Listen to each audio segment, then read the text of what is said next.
Walang taong makapaglilingkod ng sabay sa dalawang amo, sapagkat kapupootan niya ang isa at iibigin ang ikalawa, o kaya'y magiging tapat siya sa isa at hahamakin ang ikalawa. Ganon din naman, hindi kayo makapaglilingkod ng sabay sa Diyos at sa kayamanan.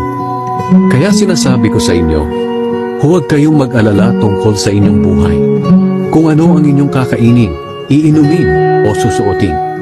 Dahil kung binigyan kayo ng Diyos ng buhay, siguradong bibigyan din niya kayo ng pagkain at isusuot.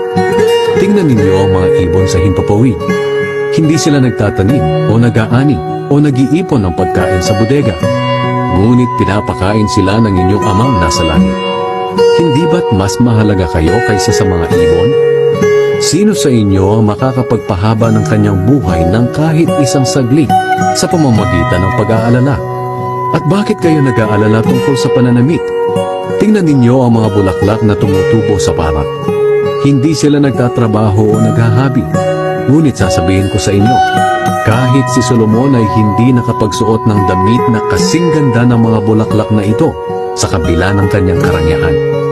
Kung dinadamitan ng Diyos ng ganito ang mga damo sa parang, na buhay ngayon pero kinabukasan ay malalanta at susunugin, kayo pa kaya?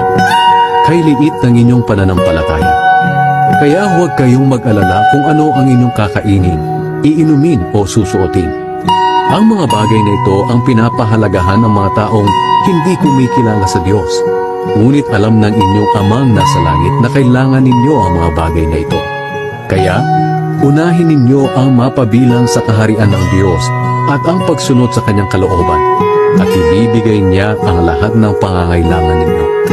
Kaya huwag na kayong mag-alala tungkol sa kinabukasan, dahil ang bukas ay may sarili ng alalahanin. Sapat na ang mga alalahaning dumarating sa bawat araw.